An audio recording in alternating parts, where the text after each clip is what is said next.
I'm very honored to be here to make this presentation about my research during my secondment in University of Strathclyde.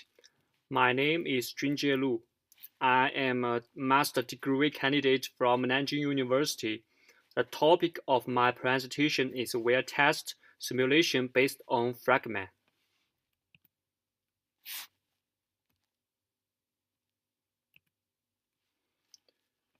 My report outline can be divided into 4 parts, namely background knowledge, introduction to Fracman, wear test simulation, and a conclusion.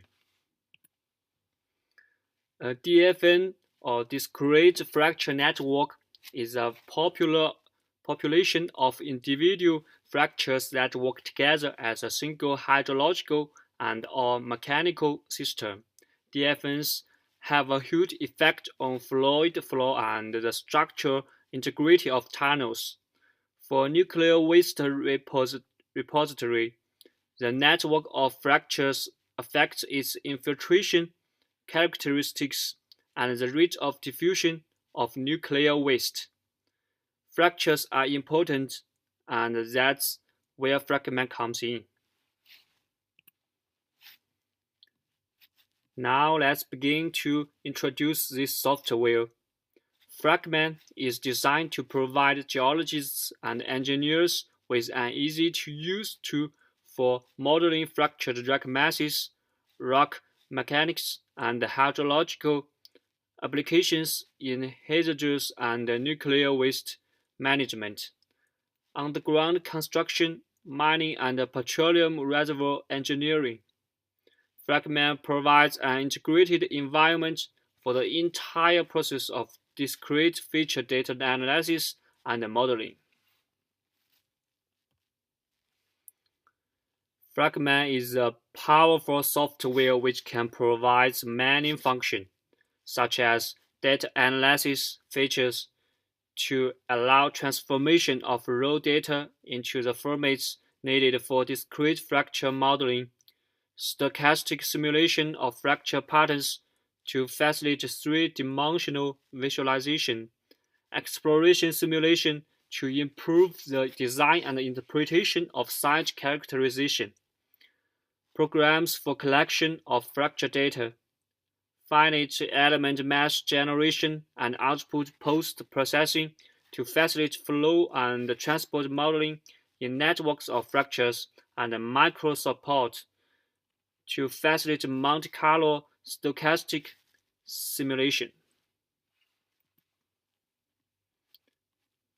Firstly, I insert a single horizontal fracture and create a wear. After defining the wear test parameters, Fracman creates the fracture mesh and then calculates the flow solution. The derivative gives us information about the flow geometry of the test. In our specific case, we see that the test has reached the boundaries of the fracture after an elapsed time of approximately 30 hours. We will simulate tests using the single horizontal fracture we generated and change the fracture permeability, aperture, and compressibility. We will figure out how the individual fracture parameters influence the test derivative.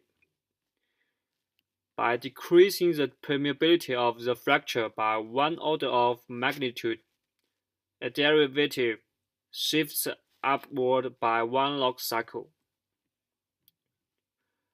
It can be seen from the curve and the point of the mutation that the larger the permeability of the fracture, the smaller the pressure, and the shorter the pressure transmission to the boundary. By decreasing the aperture of the fracture by 1 order of magnitude, the derivative shifts upward by 1 log cycle. Because the diffusivity is independent of fracture aperture, the wear test sees the boundaries of the fracture at the same time across all tests. In other words, the aperture does not change the speed of the test. Let us note the following observations of the derivative plot. There is no vertical shift of the derivative because the diffusivity of the system changes, the test speed changes. Hence, the fracture boundaries will be seen at different times. A decrease in diffusivity makes the test slower.